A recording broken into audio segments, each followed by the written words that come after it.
I divorced my husband 3 years ago because he was depressed. Now I want him back, so I texted him and he's dating someone else. I divorced my husband 3 years ago and I miss him every day. I asked for a divorce for a few reasons, most of which being that his depression got exponentially worse day after day and he refused to seek treatment. Sometimes he wouldn't even go into work and ended up getting fired from his job. I stayed with him for so long, praying that one day he would start trying to get better. It was all I ever wanted, but that day didn't come. I sobbed the entire time signing those papers, and when I handed them to him and asked for a divorce, he just gave me the emptiest, deadest look and signed them without a word. My heart felt like it had been shattered with a hammer, anger and sadness and fear tied together in the world's tightest, ugliest knot and inset deep into my chest. I put on a brave face for my friends, tried to frame it as shackles coming off and a new beginning, but it was a lie. It just hurts, and it kept hurting, and it will never stop hurting. He was my soulmate. I'll never love anyone like I loved him. He used to be so sweet and loving, so passionate and happy and every other wonderful thing a man could want from another. They say each day gets easier, but it isn't for me. It's been 3 years and I'm still reaching over to the other side of the bed in the morning to pull him close, and it always stings when my hands touch fabric and not his skin. It's been 3 years and I'm still expecting to see his car in the driveway when I get home from work. It's been 3 years and my heart isn't any less broken than the day he left. I've been stalking his socials,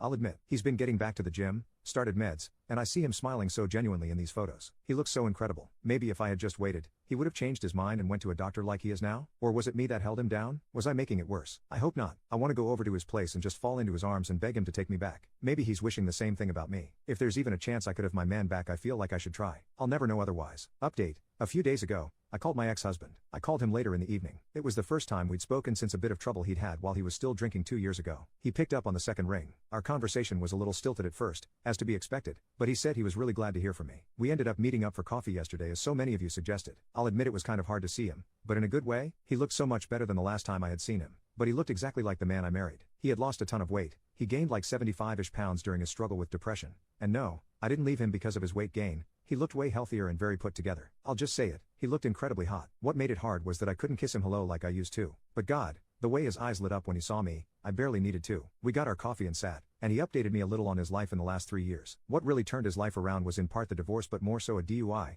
Nobody was hurt. He was caught a few blocks from his apartment. He's since gone to rehab and AA, gotten his license back, and had to use a breathalyzer whenever he started his car for a while. He hasn't had a drop of alcohol since, and I told him I was so proud of him. He's also started antidepressants, and made a point of telling me that they're not SSRIs. But when I asked what that meant, he got embarrassed and told me never mind. The bottom line is that they've been helping him. He's back to being a gym rat, and he's almost completely turned his life around. This was around the point I started tearing up. It just felt so good knowing he was okay. Better than okay. He was good. I also apologized to him for not sticking by him. He cut me off and said I had nothing to apologize for. He was a wreck, and I was being dragged down with him. That also felt good to hear. I apologized for not contacting him much during the last 3 years. That apology, he accepted. He was dating someone for a few months, too. He broke up with him once he tried to get him to drink on New Year's. He seemed dismissive of the guy. Guess it wasn't too serious. We got up and went on a walk after a few hours, and I think we both realized it felt like a first date. I had to stop myself from trying to hold his hand at a few points, I'll admit. We ended up sitting on a bench in a nearby park, and I confessed. I told him I missed him more than anything, how I never stopped loving him, and how if he wanted to, I'd love to try again from the beginning this time. We'd go to couples therapy, keep our heads above the water, and take it slow. He was quiet for a minute before he told me something. He said he was doing better now,